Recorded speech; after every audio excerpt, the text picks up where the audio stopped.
So guys, welcome po sa aking munting channel. Ako pala ay gumawa ng mini fish pond. Ito yung limber ng manok, no?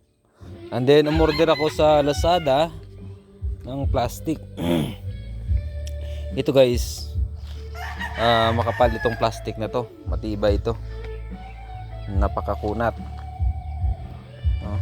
And then yan guys ay inilagay ko dito sa limber, no? Sa loob. Tsaka pinakawalan ko dyan yung similya ng tilapia. Andyan. Hindi ko lang alam kung ito'y mabubuhay, no? Pero sa tingin ko mabubuhay naman dahil maliksi naman yung ating mga similya sa loob, no? And then dito sa kabila naman ay hito, no?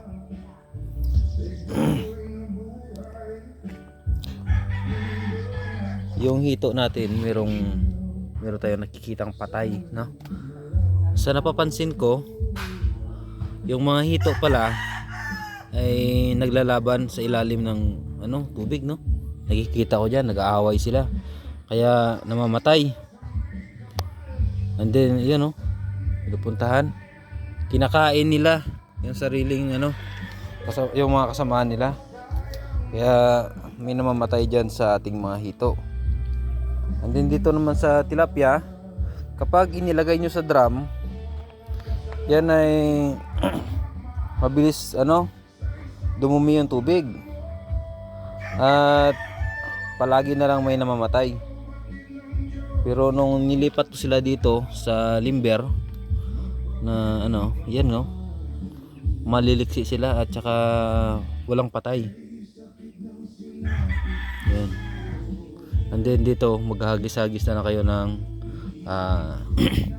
feeds, no? Yan.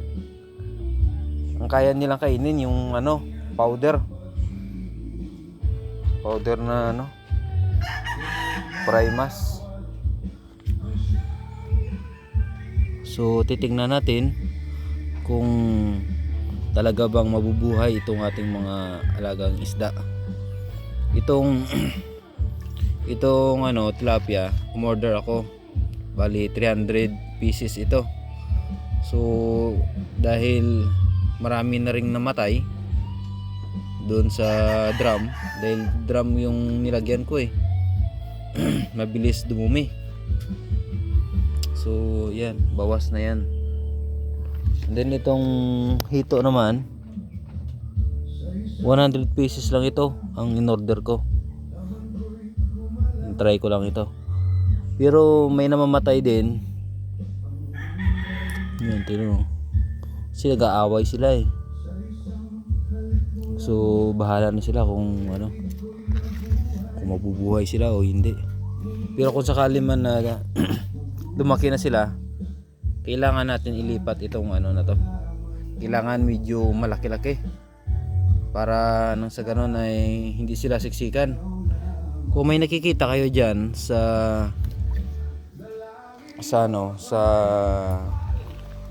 Lazada ng parang swimming pool, yun. Pwede rin yung gamitin. Okay? May nakikita ako sa YouTube na gano'n yung ginagamit, no? Pero kung sakali man na kaya nyo gumawa ng fish pond, example, lagyan nyo ng tulad nito, tipi, no? I-form nyo lang siya, rectangle, ganyan. And then ilatag nyo itong plastic na ito. Itong plastic, ito yung ginagamit sa mga fish pond. Ito makapal na to.